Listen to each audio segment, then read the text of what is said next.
ایمان پر خاتمہ یا الہی، ایمان پر خاتمہ یا الہی، ایمان پر خاتمہ یا الہی۔ الحمدللہ رب العالمین، الصلاة والسلام علی سید المرسلین، اما بعد فاعوذ باللہ من الشیطان الرجیم، بسم اللہ الرحمن الرحیم۔ الصلاة والسلام علیک یا رسول اللہ وعلی آلک وصحابک یا حبیب اللہ۔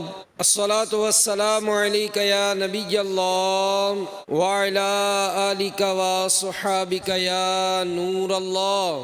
فرمان مصطفیٰ صلی اللہ تعالیٰ علیہ وآلہ وسلم، جس نے مجھ پر روز جمعہ 200 بار درود پاک پڑھا، اس کے 200 سال کے گناہ معاف ہوں گے۔ صلو علی الحبیب صلی اللہ تعالی علی محمد وعلی آلہ وصحبہ وبارک وسلم۔ طبرانی شریف میں منقول ہے کہ حضرت سیدنا عبادہ بن صامت رضی اللہ تعالی عنہ سے روایت ہے کہ نبی مکرم نور مجسم شاہ بنی آدم رسول محتشم صلی اللہ تعالی علیہ وآلہ وسلم ایک دن اپنی سواری پر سوار ہو کر نکلے تو حضرت سیدنا معاذ بن جبل رضی اللہ تعالیٰ عنہ نے پیارے پیارے آقا صلی اللہ تعالیٰ علیہ وآلہ وسلم کی بارگاہ میں عرض کی، یا رسول اللہ صلی اللہ علیہ وآلہ وسلم، کون سا عمل افضل ہے؟ تو نبی پاک صاحب الاولاق صلی اللہ تعالیٰ علیہ وآلہ وسلم نے اپنے داہنے مبارک کی طرف اشارہ کرتے ہوئے فرمایا، خاموش رہنا یہ افضل عمل ہے، مگر یہ کہ کوئی خیر کی بات کی ہو۔ اس پر حضرت سیدنا معاذ بن جبل رضی اللہ تعالیٰ عنہ نے عرض کی کہ کیا اللہ تعالیٰ ہماری زبان سے نکلی ہوئی باتوں پر مؤاخذہ فرمائے گا، پوچھ گچھ کرے گا؟ تو سرکار علیہ الصلوۃ والسلام نے اپنے دست اقدس حضرت معاذ رضی اللہ تعالیٰ عنہ کی ران پر مارا اور ارشاد فرمایا کہ اے معاذ رضی اللہ تعالیٰ عنہ، اللہ تعالیٰ تمہیں بد کلامی کے وبال سے محفوظ رکھے، لوگوں کو ان کی بات جہنم میں منہ کے بل اوندھا گرائے گی۔ تو جو شخص اللہ عز و جل اور آخرت کے دن پر ایمان رکھتا ہے، اسے چاہیے کہ خیر اور بھلائی کی بات کرے اور بری باتوں سے خاموش رہے۔ اچھی بات کہو، فائدے میں رہو گے، برائی سے پرہیز کرو، سلامت رہو گے۔ تو میرے میٹھے میٹھے اور پیارے پیارے اسلامی بھائیوں، مدنی چینل کے ناظرین، زبان جو بظاہر گوشت کی ایک چھوٹی سی بوٹی ہے، مگر یہ زبان اگر درست استعمال نہ ہو تو کئی ایک گناہوں میں مبتلا ہوتی ہے، اور کئی معاملات ایسے ہوتے ہیں کہ جو کسی کی دل آزاری کا سبب بھی بنتی ہے۔ تو آج بدقسمتی سے جو ہمارے معاشرے میں برائیاں عام ہیں، انہی میں زبان کے ذریعے لوگوں کی دل آزاریاں کرنا، مختلف انداز سے ان پر الزامات لگانا، وہ افعال جس میں بندہ مبتلا نہیں ہوتا، وہ افعال اس پر پیسٹ کرنا، اس کے اوپر اس طرح کے الزامات لگا دینا، بہتان لگانا، تو یہ معاشرے میں بہت زیادہ پایا جاتا ہے۔ نتیجہ یہ ہے کہ گھر گھر میں لڑائیاں ہیں، رشتہ داریوں میں لڑائیاں ہیں، بھائی بھائی ایک دوسرے سے تعلق ختم کیے ہوئے ہیں، پڑوسیوں کے آپس کے تعلقات ختم ہو جاتے ہیں۔ تو آئیے آج انشاءاللہ عز و جل آپ کی بارگاہ میں یا آپ سب کو انشاءاللہ میں کچھ مدنی پھول عرض کروں گا جو زبان کی آفتوں کے متعلق ہیں۔ اللہ تعالیٰ ہمیں زبان کی آفتوں سے محفوظ فرمائے۔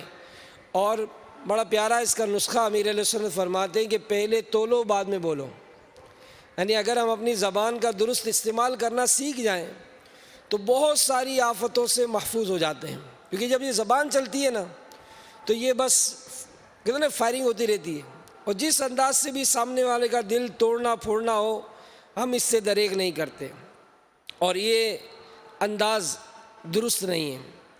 حضرت سیدنا سعد بن ابی وقاص رضی اللہ تعالیٰ عنہ پر ایک شخص نے 3 جھوٹے الزامات لگائے۔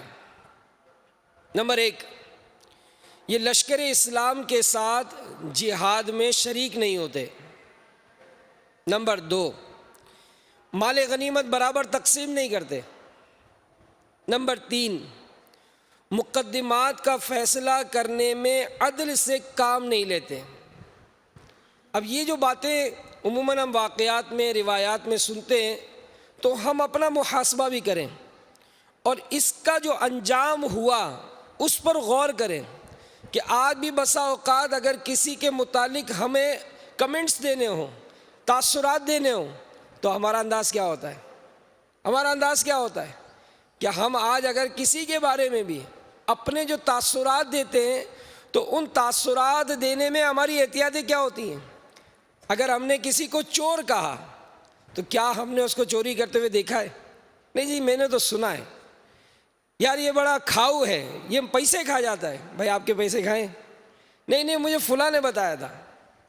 یار یہ اپنے گھر میں ماں باپ سے بہت بدتمیزی کرتا ہے، آپ نے دیکھا تھا یا اس کے والد نے آگے آپ کو کہا تھا؟ نہیں میں تو یوں ہی اندازہ لگا رہا تھا کہ جب یہ ہم سے ایسی باتیں کرتا ہے تو اپنے ماں باپ سے کیسے کرتا ہوگا۔ ارے میرے بھائی، آپ بظاہر کوئی ایسا آپ کے پاس ثبوت نہیں ہے، آپ نے ایسے ہی کہہ دیا۔ تو سیدنا سعد بن ابی وقاص رضی اللہ تعالیٰ عنہ پر یہ 3 الزامات لگائے اس نے۔ اب یہ صحابی رضی اللہ تعالیٰ عنہ انہوں نے ارشاد فرمایا کہ سنو، اللہ تعالیٰ کی قسم میں اس کے خلاف 3 دعائیں کرتا ہوں۔ یا اللہ، اگر تیرا یہ بندہ جھوٹا ہے، دکھانے اور سنانے کے لیے کھڑا ہوا ہے، تو 1، اس کی عمر دراز فرما دے۔ نمبر 2، اس کے فقر میں اضافہ کر دے، اور نمبر 3، اسے فتنوں میں مبتلا کر دے۔ تو جب کوئی اس سے اس کا حال پوچھتا تو یہ کہا کرتا کہ میں کیا بتاؤں، میں وہ بوڑھا ہوں جو فتنوں میں مبتلا ہوا ہوں، کیونکہ مجھ کو حضرت سعد بن ابی وقاص رضی اللہ تعالیٰ عنہ کی بد دعا لگ گئی۔ حضرت سیدنا عبد الملک بن عمیر تابعی رضی اللہ تعالیٰ عنہ کا بیان ہے، اس دعا کا میں نے یہ اثر دیکھا کہ ابو سعدہ نامی وہ شخص اس قدر بوڑھا ہو چکا تھا کہ بڑھاپے کی وجہ سے اس کی دونوں بھویں اس کی دونوں آنکھوں پر لٹک پڑی تھیں۔ وہ در بدر بھیک مانگ کر انتہائی فقیری اور محتاجی کی زندگی بسر کرتا تھا، اور اس بڑھاپے میں بھی وہ راہ چلتی ہوئی جوان لڑکیوں کو چھیڑتا اور ان کی بدن کی چٹکیاں لیا کرتا تھا۔ کیوں؟ کہ اس کو ایک صحابی کی بد دعا لگی تھی۔ تو ہم آج جس طرح چاہتے ہیں دوسروں پر الزامات لگاتے ہیں، اور اس حکایت میں لوگوں پر جھوٹے الزام لگانے کے عادی افراد کو عبرت حاصل کرنی چاہیے کہ جو موقع کی نزاکت سے فائدہ اٹھاتے ہوئے دوسروں پر جھوٹے الزام لگانا شروع کر دیتے ہیں، نہ اس کے منصب کا لحاظ رکھتے ہیں، نہ رتبے کا خیال۔ شاید ایسا کرنے والوں کے دل و دماغ میں ایک ہی بات سمائی ہوئی ہوتی ہے کہ ہم بھی منہ میں زبان رکھتے ہیں، میں تھوڑی خاموش رہوں گا، میں بھی منہ میں زبان رکھتا ہوں۔ تو انہیں ڈرنا چاہیے کہ ہمارے ساتھ بھی اسی طرح مکافات عمل کا سلسلہ ہو سکتا ہے جیسا کہ اس بوڑھے سے ہوا کہ اس نے ایک صحابی پر جھوٹا الزام لگایا، تو ان کا کہ اگر تو جھوٹا ہے تو اللہ تیری عمر دراز کرے، تیرے فقر میں اضافہ کرے اور تجھے فتنوں میں مبتلا فرمائے۔ تو میرے میٹھے میٹھے پیارے پیارے اسلامی بھائیوں، یہ تو دنیا کی سزائیں ہیں، آخرت میں سزائیں اس سے بڑھ کر ہوں گی۔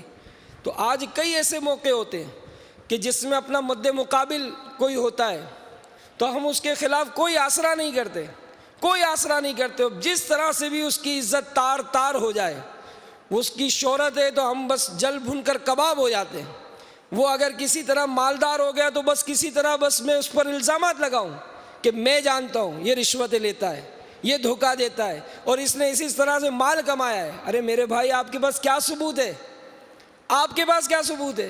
اگر اس کے پاس اچھی گاڑی آ گئی تو آپ کے پاس کیا ثبوت ہے جو آپ الزام لگا رہے ہیں؟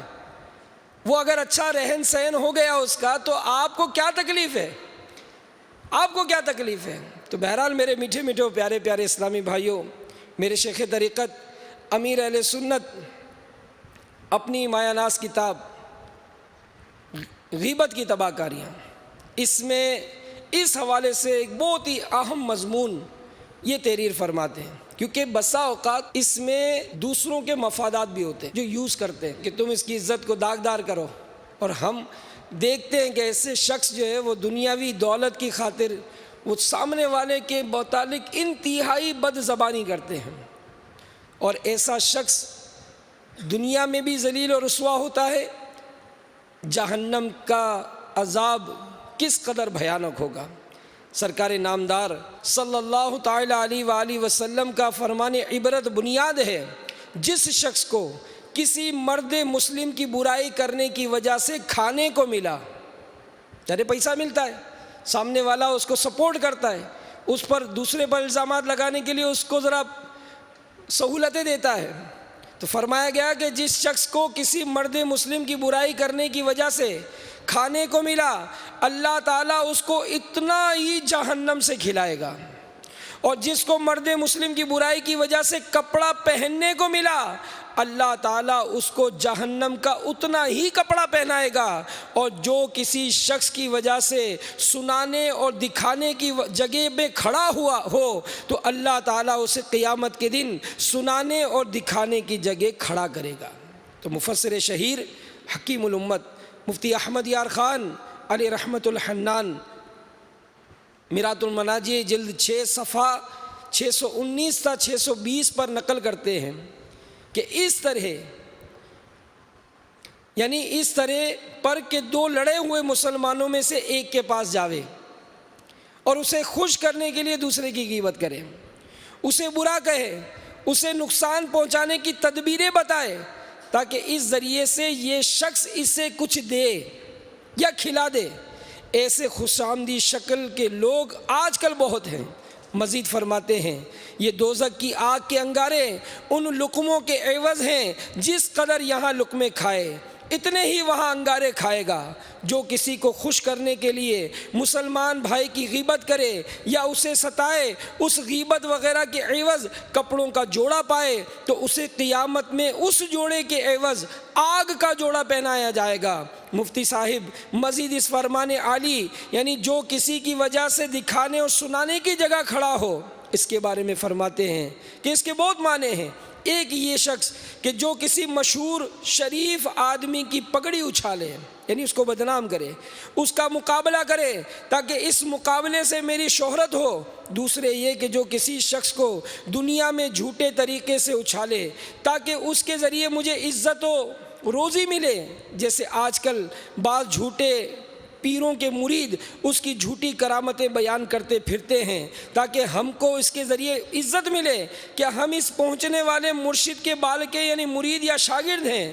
تیسرا یہ کہ جو شخص دنیا میں نام و نمود چاہے، نیکیاں کرے مگر ناموری کے لیے، یا جو شخص کسی کے ذریعے سے اپنے آپ کو مشہور و نامور کرے، قیامت میں ایسے شخص کو سر عام رسوا کیا جائے گا۔ فرشتے اسے اونچی جگہ کھڑے کر کے اعلان کریں گے کہ اے لوگو، یہ بڑا جھوٹا مکار فریبی یعنی دھوکے باز تھا۔ تو میرے میٹھے میٹھے اور پیارے پیارے اسلامی بھائیوں، مدنی چینل کے ناظرین، اس سے وہ لوگ عبرت حاصل کریں جو اپنے امیر، نگران، افسر، سیٹھ، لیڈر یا کسی مالدار کو اچھا لگانے، ان کی ہمدردیاں پانے، اپنے آپ کو وفادار جتانے، مگر حقیقت میں اپنی حماقت پر مہر لگانے اور خود کو دوزخ کا حقدار بنانے کے لیے ان سیٹھ وغیرہ کے سامنے اس کے مخالف کی پولیں کھولتے ہیں،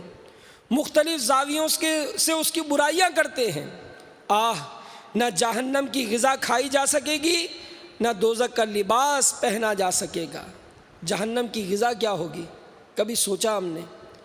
آج تو معمولی سی کوئی ایسی غذا کھاتے ہیں تو جو ہمارے مزاج کے خلاف ہوتی ہے تو ہمارے منہ میں، حلق میں، پیٹ میں کس قدر تکلیف پہنچاتی ہے۔ صدر الشریعہ بدر الطریقہ مفتی محمد امجد علی اعظمی علیہ رحمۃ اللہ القوی بحر شریعت جلد اول صفحہ 167 تا 168 پر فرماتے ہیں کہ جہنمیوں کو خاردار توہڑ یعنی کانٹے دار زہریلا پودا یہ کھانے کو دیا جائے گا۔ وہ ایسا ہوگا کہ اگر اس کا ایک قطرہ دنیا میں آئے تو اس کی سوزش و بدبو تمام اہل دنیا کی معیشت کو تباہ کر دے، اور وہ گلے میں جا کر پھندا لگائے گا۔ اس کے اتارنے کے لیے دوزخی لوگ پانی مانگیں گے، ان کو کھولتا ہوا پانی دیا جائے گا کہ منہ کے قریب آتے ہی منہ کی ساری کھال گل کر اس میں گر پڑے گی، پیٹ میں جاتے ہی وہ آنتوں کو ٹکڑے ٹکڑے کر دے گا، اور وہ شوربی کی طرح بہہ کر قدموں کی طرف نکلیں گے۔ پیاس اس بلا کی ہوگی کہ اس پانی پر ایسے گریں گے جیسے سخت پیاس کے مارے ہوئے اونٹ۔ تو میرے میٹھے میٹھے پیارے پیارے اسلامی بھائیوں، اپنی اس مختصر سی زندگی اور پھر اس مختصر سی زندگی میں وہ مختصر سے ایام کہ جو کسی کو کسی کے خلاف بھڑکا کر ہم آسائشیں حاصل کر لیں گے، سہولتیں حاصل کر لیں گے، لیکن پھر کیا ہے؟ بالآخر مرنا ہے۔ جی ہاں، ہم مرنے والے ہیں۔ ہم غور کریں کہ اگر اس کیفیت میں اس دنیا سے چلے گئے کہ جب کہ یہ انداز ہوا ہوگا اور ہم نے توبہ نہ کی ہوگی، اس شخص کو جس پر اس طرح کے الزامات لگائے ہوں گے راضی نہیں کیا ہوگا، ہمارا کیا بنے گا؟ حضرت سیدنا یحییٰ بن معاذ رحمۃ اللہ تعالیٰ علیہ فرماتے ہیں کہ مجھے ان لوگوں پر تعجب ہے جو صالحین یعنی نیک لوگوں کے لیے مباح یعنی جائز چیز کو بھی عیب سمجھتے ہیں، لیکن اپنے لیے قبیح یعنی بدترین گناہوں کو بھی معیوب خیال نہیں کرتے۔ تو دیکھے گا کہ ان لوگوں میں کوئی خود تو غیبت، چغلی، حسد، کینہ، دھوکہ، تکبر، خود پسندی کی نحوستوں میں گرفتار ہے اور توبہ بھی نہیں کرتا، جبکہ نیک لوگوں پر مباح یعنی جائز لباس، لذیذ کھانے اور مباح یعنی جائز مٹھائی کے استعمال پر بھی اعتراض کرتا ہے۔ میں آپ کو یہی بات سمجھانا چاہ رہا ہوں کہ ہم جن لوگوں میں بیٹھتے ہیں نا، ہم ان کی گفتگو پر غور کریں اور پھر اس کا اثر ہم اپنی ذات میں بھی محسوس کریں کہ ہماری زبان بھی جب چلتی ہے تو کیا اس طرح کے جملے نہیں ہوتے کہ باقی بعض لوگوں کی یہ عادت ہوتی ہے کہ خود چاہے سودی قرضے لے کر، جھوٹ بول کر، ملاوٹیں، ٹیکس کی چوریاں کر کے ناپاک یا حرام روزی کمائیں، مگر کسی عالم، خطیب یا امام صاحب کو کہیں سے نذرانہ ملا، ان کو لوگوں کے گھر دعوت تام میں آتا جاتا دیکھا، کسی نے بچے وغیرہ کی ولادت کی خوشی میں انہیں مٹھائی کا ڈبہ پیش کیا، تو یہ لوگ اپنی گندی آمدنیوں کو بھول کر اس عالم صاحب کی غیبت پر اتر آتے ہیں اور معاذ اللہ اس طرح کے گناہوں بھرے جملے کہتے سنا دیتے کہ یہ بڑا کھاؤ مولوی ہے، بڑا کھاؤ مولوی ہے، پیٹو ہے پیٹو، اس کا پیٹ کہاں بھرتا ہے، حلوہ خور ہے، یہ نذرانوں کے لیے مرتا ہے، مفت کی دعوتیں کھا کر اس کا پیٹ نکل آیا ہے۔ غور کریں کیا ایسے لوگ ہیں ہمارے معاشرے میں؟ پھر ان کی صحبت بد، ان کی اس منحوس صحبتوں کی وجہ سے ہماری بھی عادتیں بنتی ہیں۔ یہ کھا کھا کر اس نے گردن موٹی کر لی ہے، لالچی مولانا ہے لالچی۔ تو میرے میٹھے میٹھے اسلامی بھائیوں، یاد رکھیے، امام یا عالم صاحب کا کسی مسلمان سے نذرانہ، دعوت یا مٹھائی قبول کرنا یہ جائز کام ہے، گناہ و حرام نہیں ہے، بلکہ اچھی اچھی نیتیں ہوں تو کار ثواب ہے۔ معترض یعنی جو یہ الزامات لگاتا ہے، اس کو اپنی آمدنی پر نظر دوڑانی چاہیے، حرام ہو تو اس سے بھی، اور نیز غیبتوں، تہمتوں، بدگمانیوں سے توبہ اور اس کے تقاضے پورے کرنے چاہیے۔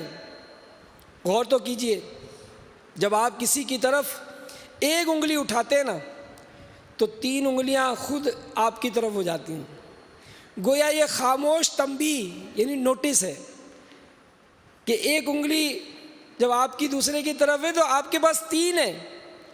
تو اس سے تنبیہ کیا ہے کہ اس کو بعد میں چھیڑنا، پہلے اپنے آپ کو سدھارنا ہے، اس کو بعد میں چھیڑنا، پہلے اپنے آپ کو سدھارنا۔ حضرت سیدنا ابو ہریرہ رضی اللہ تعالیٰ عنہ فرماتے ہیں کہ دوسرے کی آنکھ کا تنکا تو تمہیں نظر آ جاتا ہے، یعنی ذرا ذرا سی بات میں اس کا عیب بیان کرتا پھرتا ہے، مگر اپنی آنکھ کا شہتیر یعنی بڑی لکڑی کا مطلب یہ کہ اپنا بہت بڑا عیب یہ ہمیں نظر نہیں آتا۔ تو ہم غور کریں اور سوچیں کہ ہماری طبیعت کیسی ہے۔ تو عوام و خواص، جی ہاں، ہر ایک کو چاہیے کہ محتاط زندگی گزاریں، ایسے مباح اعمال و افعال سے بھی اپنے آپ کو بچائیں کہ جو فتح باب غیبت یعنی غیبت کا دروازہ کھلنے کا سبب بنے۔ اس ضمن میں میرے آقا اعلیٰ حضرت امام اہل سنت کا ایک فتوے کا کچھ خلاصہ فتاوی رضویہ شریف سے منقول ہے کہ اس سے اندازہ لگائیں کہ ایسی حرکتیں کرنا کس قدر برا ہے جو مسلمانوں میں غیبتوں، تہمتوں، بدگمانیوں اور آپسی نفرتوں کا سبب بنے۔ چنانچہ اعلیٰ حضرت رحمۃ اللہ تعالیٰ علیہ کی خدمت بابرکت میں سوال ہوا کہ علماء شریعت و مفتیان طریقت اس مسئلے میں کیا فرماتے ہیں کہ زید یعنی ایک شخص ایک مقام پر امامت و نیابت کے فرائض انجام دیتا ہے، لیکن جو لوگ سور اور مردار کا گوشت پکا کر عیسائیوں یعنی کرسچنوں کو کھلاتے ہیں، زید ان لوگوں کے گھروں سے کھانا کھاتا ہے اور کہتا ہے کہ مردار اور سور کا گوشت یعنی عیسائیوں کے لیے پکانے میں کوئی حرج نہیں، پکانے کے بعد ہاتھ دھو ڈالیں تو پاک ہو جاتے ہیں۔ تو شہر کے اکثر لوگ زید کے اس طرز عمل کو دیکھ کر ان لوگوں کے گھروں سے کھانا کھانے لگے ہیں، جبکہ کچھ لوگ اس عمل سے نفرت اور سخت اختلاف کر رہے ہیں، وہ فساد کی صورت بن گئی ہے۔ لہذا کتاب و سنت کی روشنی میں بیان فرمایا جائے کہ زید کے بارے میں کیا شرعی حکم ہے اور اس کی امداد اور اس سے تعاون کرنے والوں کے بارے میں شریعت کیا فرماتی ہے۔ تو اعلیٰ حضرت امام اہل سنت مولانا شاہ امام احمد رضا خان علیہ رحمۃ الرحمن جواب ارشاد فرماتے ہیں کہ ایسے نڈر، بے خوف اور تقوی سے عاری لوگ جو غیر مسلموں کے لیے سور و مردار جیسی خبیث ترین اور نجس یعنی ناپاک حرام چیزیں پکانے کھلانے کا پیشہ اختیار کرتے ہیں، ایسے لوگوں کے ہاں سے دینداروں اور تقوی دار لوگوں کو کھانا ہرگز نہیں کھانا چاہیے، کیونکہ جہاں حرام چیزوں کا استعمال کثرت سے ہو وہاں برتنوں کے ناپاک اشیاء سے آلودہ ہونے کا شبہ ہوتا ہے۔ دیندار اور تقوی دار لوگوں کو ایسے لوگوں کے ہاں جانا، ان کے ہاں سے ایسے مشکوک برتنوں میں کھانا کھانا عوام الناس کی نگاہوں میں باعث الزام و باعث تہمت ہو سکتا ہے۔ حدیث شریف میں ہے جو کوئی اللہ تعالیٰ اور قیامت پر ایمان رکھتا ہے تو وہ مقامات تہمت سے بچے۔ لہذا ایسی صورتحال میں الزام طعن اور تہمت سے بچنا ضروری ہے۔ بصورت دیگر یہ اقدام اپنے دینی بھائیوں کو کبیرہ گناہوں، غیبت، بہتان، کینہ اور برے القاب کے استعمال میں مبتلا کرے گا۔ حدیث پاک میں ہے لوگوں جن کاموں کو کان ناپسند کرتے ہیں ان سے بچو، اور ایک اور حدیث میں ہے کہ ایسے کاموں سے پرہیز کرو جن کے ارتکاب پر معذرت کرنی پڑے، اور بغیر شرعی مجبوری کے مسلمانوں کو متنفر یعنی مسلمانوں کو نفرت دلانا یہ ممنوع ہے۔ چنانچہ حضور علیہ الصلاۃ والسلام نے ارشاد فرمایا کہ مسلمانوں کو خوشخبری دو اور نفرت نہ دلاؤ۔ تو شریعت کا مقصد جوڑنا، اتحاد پیدا کرنا ہے، نہ کہ توڑنا۔ عقل سلیم کا تقاضا بھی یہی ہے کہ لوگوں کو بے قراری میں ڈال کر ناراض نہ کیا جائے اور کراہت و الزام والی جگہ کھڑے ہونے سے پرہیز کیا جائے۔ حدیث پاک میں ارشاد نبوی ہے، اللہ تعالیٰ پر ایمان لانے کے بعد عقل کی بنیاد لوگوں سے دوستی اور محبت رکھنا ہے۔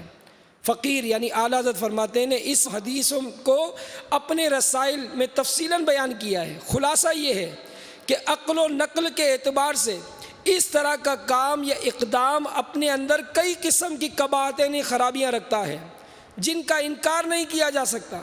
ایسے کاموں کا انجام مذموم ہوتا ہے۔ جب یہ کام یا اقدام فتنہ و فساد اور مسلمانوں کے درمیان تفریق اور پھوٹ پڑنے کی حد تک جا پہنچے تو جرم عظیم بن جاتا ہے۔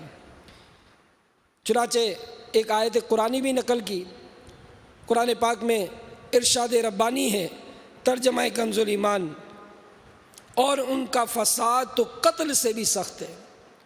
اور حدیث شریف میں ہے کہ فتنہ سو رہا ہے، اس کے جگانے والے پر اللہ عز و جل کی لعنت۔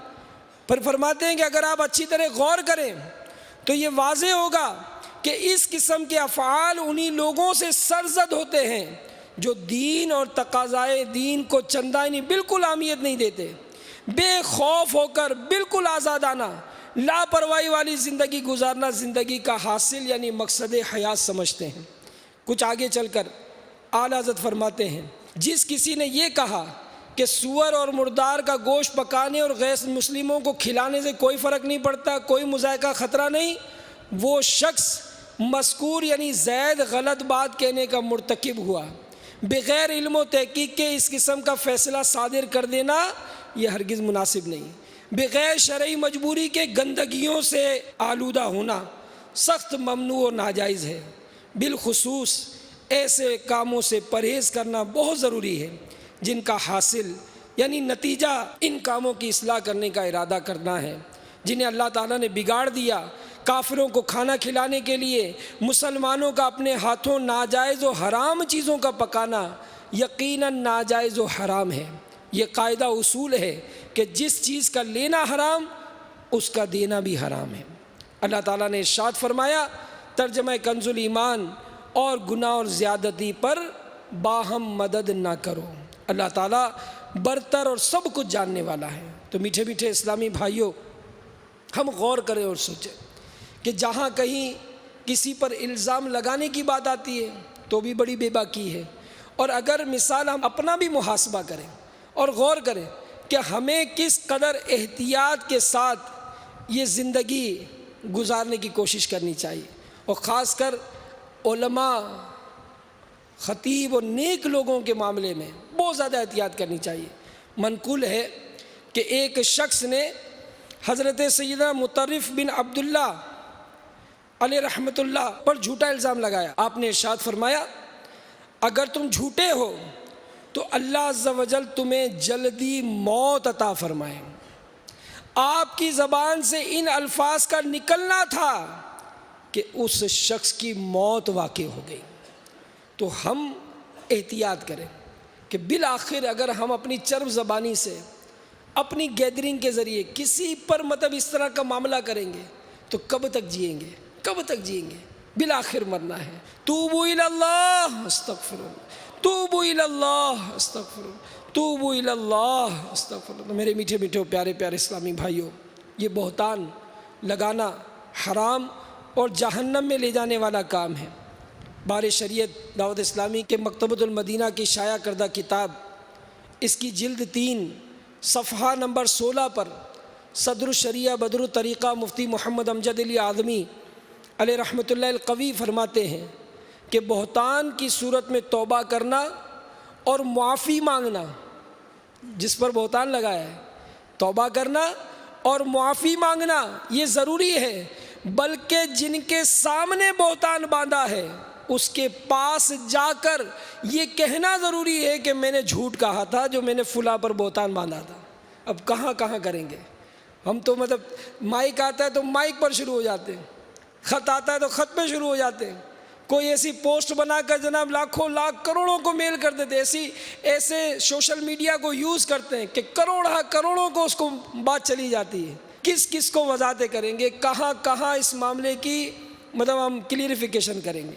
اور پھر اس میں جو اس طرح کا انداز اختیار کرتے ہیں اس میں عورتیں بھی بہت ہوتی ہیں، یہ بھی مطلب کبھی کسی شوہر کو بیوی سے بھڑکا دیا، بیوی کو شوہر کے متعلق بھڑکا دیا، اولاد کو والدین کے معاملات میں بھڑکا دیا، والدین کو اولاد سے متنفر کر دیا، رشتہ داروں کو آپس میں لڑوا دیا۔ تو یہ ہماری جو زبان چل رہی ہے، یہ جو ہمارا انداز ہے، یہ میرے میٹھے میٹھے اسلامی بھائیوں، مدنی چینل کے ناظرین، یہ کافی ہم کو غور کرنا پڑے گا۔ اور یہ آپس میں جو لڑائی جھگڑے کروانے کی جو مذموم صفت ہے، اس سے بھی توبہ کرنی پڑے گی۔ ایک عورت نے حضرت سیدنا ابو مسلم خولانی کی زوجہ کو آپ کے خلاف بھڑکا دیا۔ آپ نے اس عورت کی بینائی زائل ہونے کی دعا فرمائی تو وہ اسی وقت اندھی ہو گئی۔ جی ہاں، مظلوم کی بد دعا سے بچو۔ جس کا دل دکھاتے ہیں، جس کا دل توڑتے ہیں، جس کو ستایا جاتا ہے، اس کی بد دعا سے بچنا چاہیے، بد دعا سے بچنا چاہیے۔ تو عورت اسی وقت اندھی ہو گئی، آپ کی خدمت میں آ کر فریاد کرنے لگی، آپ سے دعا کی درخواست کی۔ اب یہ اللہ کے نیک بندے، ان کو اس عورت کے حال پر رحم آ گیا، اللہ تعالیٰ سے دعا فرمائی تو اس کی بینائی لوٹ آئی اور آپ کی زوجہ بھی واپس آ گئی۔ تو ہم معاشرے میں ایسے بہت سے افراد دیکھتے ہیں، اور پھر بعض اوقات تو یوں سمجھتے ہیں کہ وہ بڑوں سے سیکھ کے چھوٹے بھی شروع ہو جاتے ہیں، بڑوں سے دیکھ کر چھوٹے بھی شروع ہو جاتے ہیں۔ تو ہمیں اپنے معاملے میں بھی، اپنے بچوں میں بھی اس طرح کی اگر عادتیں ہوں، ان سے بچانا چاہیے۔ بچے بھی اگر آ کر کسی کے متعلق اس طرح کا الزام لگائیں تو وہیں پر ان کو روکا جائے، وہیں پر ان کی تربیت کی جائے۔ یہ نہ ہو کہ ان کی حوصلہ افزائی کر کے ان کو بڑھایا جائے کہ واہ تو نے بہت بڑا کارنامہ کیا، یہ نہیں۔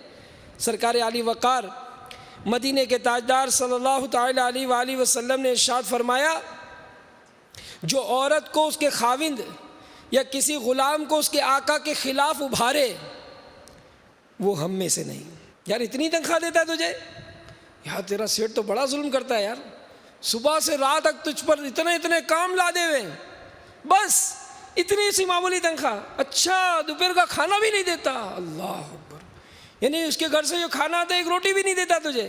اب یہ جو انداز ہوتا ہے ہمارا، اب کیا چاہتے ہیں، اب کیا چاہ کے آ رہے ہیں؟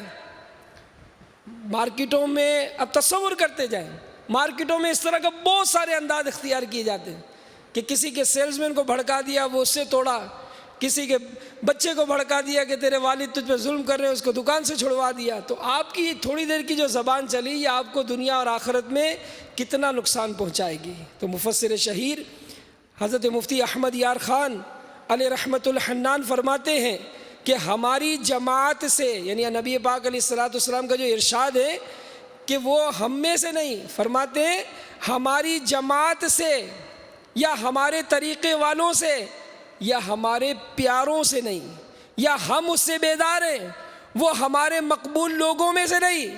یہ مطلب نہیں کہ وہ ہماری امت یا ہماری ملت سے نہیں، کیونکہ گناہ سے انسان کافر نہیں ہوتا۔ مفتی صاحب اس حدیث کے تحت لکھتے ہیں کہ خاوند بیوی میں فساد ڈالنے کی بہت صورتیں ہیں، عورت سے خاوند کی برائیاں بیان کرے۔ اب سوچتے جائیں، میں اگر اس طرح کا انداز ہے، توبہ کریں، ان سے بھی معافی مانگے۔ عورت سے خاوند کی برائیاں بیان کرے، دوسرے مردوں کی خوبیاں ظاہر کرے، کیونکہ عورت کا دل کچی شیشی کی طرح کمزور ہوتا ہے، یا ان کے اختلاف ڈالنے کے لیے جادو تعویذ گنڈے کرے، یہ سب حرام ہے۔ غلام یا لونڈی کے بگاڑنے کے معنی یہ ہے کہ اسے بھاگ جانے پہ آمادہ کرے، اگر وہ خود بھاگنا چاہیں تو ان کی امداد کرے۔ بہرحال دو دلوں کو جوڑنے کی کوشش کرو، نہ کہ توڑنے کی، کہ تو جوڑ پیدا کرنے کے لیے آیا ہے، توڑ پیدا کرنے کے لیے نہیں آیا ہے۔ تو میری عادت کیا ہے، میں جوڑتا ہوں یا توڑتا ہوں؟ تو جو لوگ عورت کو بھڑکاتے، شوہر کے خلاف ابھارتے ہیں، وہ شیطان کے پیارے ہیں۔ حضرت سیدنا جابر رضی اللہ تعالیٰ عنہ سے روایت ہے، سرور عالم صلی اللہ تعالیٰ علیہ وآلہ وسلم نے ارشاد فرمایا، شیطان پانی پر اپنا تخت بچھاتا ہے، پھر اپنے لشکر بھیجتا ہے، ان لشکروں میں شیطان کے زیادہ قریب اس کا درجہ ہوتا ہے جو سب سے زیادہ فتنہ باز ہوتا ہے۔ اس کا ایک لشکر واپس آ کر بتاتا ہے میں نے فلاں فتنہ برپا کیا، شیطان کہتا تو نے کچھ نہیں کیا۔ ایک اور لشکر آتا ہے، کہتا ہے میں نے ایک آدمی کو اس وقت تک نہیں چھوڑا جب تک اس کے اور اس کی بیوی کے درمیان جدائی نہیں ڈال دی۔ یہ سن کر شیطان اپنے قریب کر لیتا ہے اور کہتا ہے تو کتنا اچھا ہے، اپنے ساتھ چمٹا لیتا ہے۔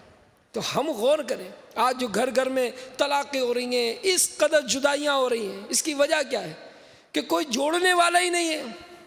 سگی ماں آگے بڑھ کر اپنی بیٹی کو طلاقیں دلواتی ہے کہ نہیں، کہتے میں تیرے ساتھ نہیں رہ سکتی۔ ارے چھوٹے چھوٹے بچوں پر خیال کرو کہ وہ مرد ہے، اس کو تو کہیں دوسری مل جائے گی، گزار لے گا۔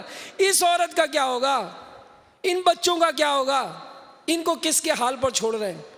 تو ہمیں غور کرنا چاہیے، سوچنا چاہیے۔ اور ایسے واقعات کئی ایک بزرگوں نے لکھے ہیں۔ ایک شخص حضرت سیدنا حسن بصری رحمۃ اللہ تعالیٰ علیہ کی مجلس میں آ کر یہ لوگوں کو تکلیف دیا کرتا تھا۔ اس کی شرارتوں کا سلسلہ حد سے بڑھنے لگا۔ آپ نے دعا فرمائی، اے اللہ تو اس شخص کی ایذا رسانی سے خوب واقف ہے، تو جس طرح چاہے ہمیں اس کے معاملے میں کفایت فرما۔ اس وقت وہ شخص کھڑے کھڑے گر کر مر گیا اور اس کی لاش چارپائی پر رکھ کر اس کے گھر لے جائی گئی۔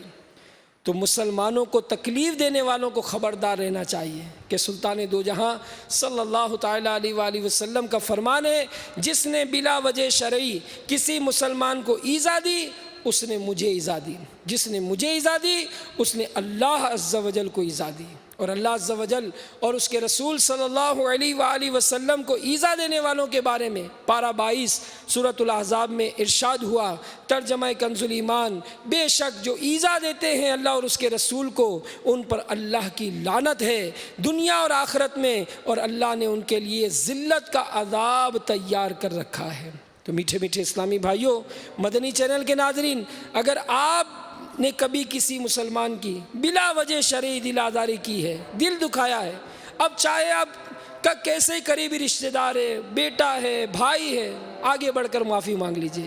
اللہ تعالیٰ ہمیں عمل کرنے کی توفیق عطا فرمائے، آمین، بجاہ النبی الامین صلی اللہ تعالیٰ علیہ وآلہ وسلم۔ وہ ایمان پر خاتمہ یا الہی، وہ ایمان